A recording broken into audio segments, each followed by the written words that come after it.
এখন ওরা বলছে কি, ওবায়দুর রহমানের মেয়ে বললো কি হয়েছে, কারাগারে থাকতে হবে। আমি হ্যাঁ থাকবো। আমি তো বললাম কারাগার তৈরি করো তোমরা, সবাই রেডি থাকবে, একসাথে আমরা সারেন্ডার করব।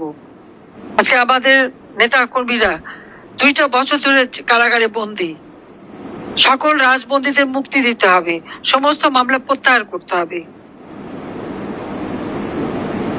যত মিথ্যা মামলা দিয়ে হয়রানি, কেউ আর দিচ্ছে না, তো পরিবার সহ এমনকি শ্বশুর বাড়ি সহ দিচ্ছে।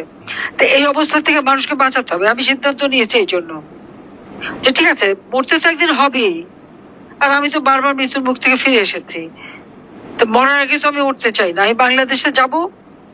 এখন আর বলছে কি, ওবায়দুর রহমানের মেয়ে বললো কি হয়েছে, কারাগারে থাকতে হবে। আমি হ্যাঁ থাকবো। আমি তো বললাম কারাগার তৈরি করো তোমরা। আমাদের 4.5 লক্ষ, আমি সমস্ত একেবারে ইউনিয়ন ওয়ার্ডের নেতাকর্মী পর্যন্ত মামলার আসামি, এই সমস্ত হিসাব করে এ পর্যন্ত আমি পেয়েছি যে আমাদের আসামি, এজাহারভুক্ত আসামি হচ্ছে আওয়ামী লীগের 4.5 লক্ষ। আর অজ্ঞাতনামা যে সংখ্যাগুলি দিয়েছে, যতগুলি মামলা পেয়েছি সেটা হিসাব করে দেখা গেল অজ্ঞাতনামায় 8 লক্ষের মতো আছে। তাই 8 লক্ষ অজ্ঞাতনামা মানে আমাদের সব নেতারাই পড়বে, যাই যখন ধরবে তাকে দেবে।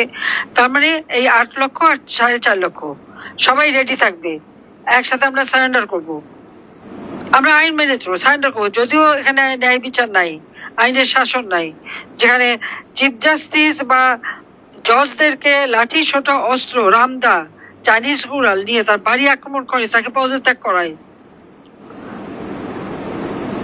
সেখানে আইনের শাসনটা থাকে কিভাবে? যে কোর্ট আমরা করেছি 73 সালে আইনে, আইসিটি কোর্ট বসছে 71-এর যুদ্ধ